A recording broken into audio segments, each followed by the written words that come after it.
Ang mabuting balita ng Panginoon ayon kay San Juan, chapter 20, verse 1 to 9. Madilim-dilim pa ng araw ng linggo, naparoon na si Maria Magdalena sa libingan. Naratnan niyang naalis na ang batong panakip sa pinto ng libingan. Dahil dito, patakbo siyang pumunta kay Simon Pedro at sa alagad na mahal ni Jesus at sinabi sa kanila, "Kinuha sa libingan ang Panginoon at hindi namin alam kung saan dinala." Kaya't si Pedro at ang nasabing alagad ay nagpunta sa libingan. Kapwa sila tumakbo, ngunit si Pedro'y naunahan ng kasamang alagad. Yumuko ito at sumilip sa loob. Nakita niyang nakalagay ang mga kayong lino, ngunit hindi siya pumasok. Kasunod niyang dumating si Simon Pedro at tuloy-tuloy itong pumasok sa libingan. Nakita niya ang mga kayong lino at ang panyong ibinalot sa ulo. Hindi ito kasama ng mga kayong lino, kundi hiwalay na nakatiklop sa isang tabi. Pumasok din ang alagad na naunang dumating. Nakita niya ito at siya'y naniwala.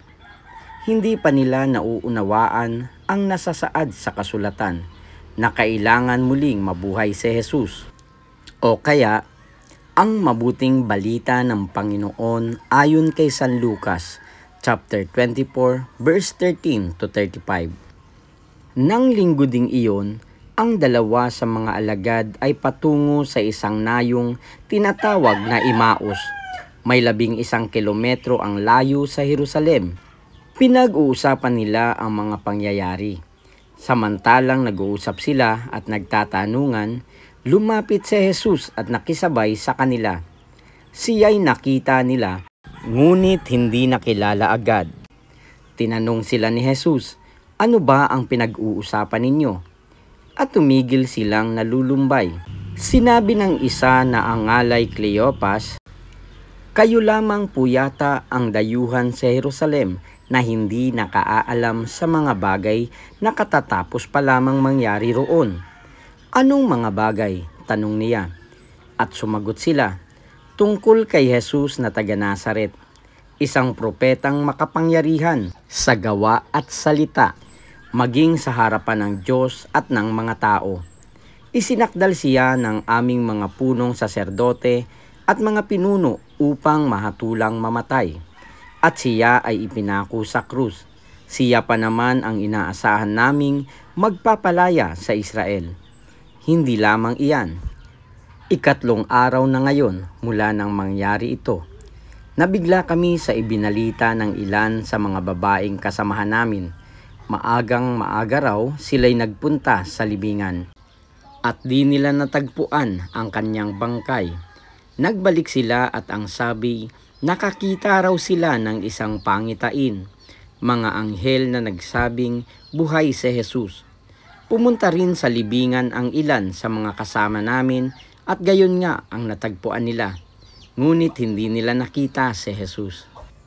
Sinabi sa kanila ni Jesus, "Kay hahangal ninyo, ano't hindi ninyo mapaniwalaan ang lahat ng sinabi ng mga propeta? Hindi ba't ang Mesiyas ay kailangang magbata ng lahat ng ito bago niya kamtan ang kanyang marangal na katayuan?" At ipinaliwanag sa kanila ni Jesus ang lahat ng nasasaad sa kasulatan tungkol sa kanyang sarili, simula sa mga aklat ni Moises hanggang sa sinulat ng mga propeta. Malapit na sila sa nayong kanilang patutunguhan, at si Jesus ay waring magpapatuloy pa ng lakad. Ngunit siya'y pinakapigil-pigil nila. "Tumuloy na po kayo rito sa amin," anila, "sapagkat palubog na ang araw at dumidilim na." Kaya't sumama nga siya sa kanila. Nang siya'y kasalo na nila sa hapag, dumampot siya ng tinapay at nagpasalamat sa Diyos. Saka pinaghati-hati at ibinigay sa kanila. Nabuksan ang kanilang paningin at nakilala nila si Jesus. Subalit ito'y biglang nawala at nawika nila, "Kaya pala gayon ang pakiramdam natin habang tayo'y kinakausap sa daan at ipinapaliwanag sa atin ang mga kasulatan." Noon di tumindig sila at nagbalik sa Jerusalem. Naratnan nilang nagkakatipon ang 11 at ang ibang mga kasama nila na nag-uusap-usap. Muli ngang nabuhay ang Panginoon, napakita kay Simon, at isinalaysay naman ng dalawa ang nangyari sa daan at kung paano nila siyang nakilala ng paghati-hatiin niya ang tinapay. Ang mabuting balita ng Panginoon. Pinupuri ka namin, Panginoong Hesukristo.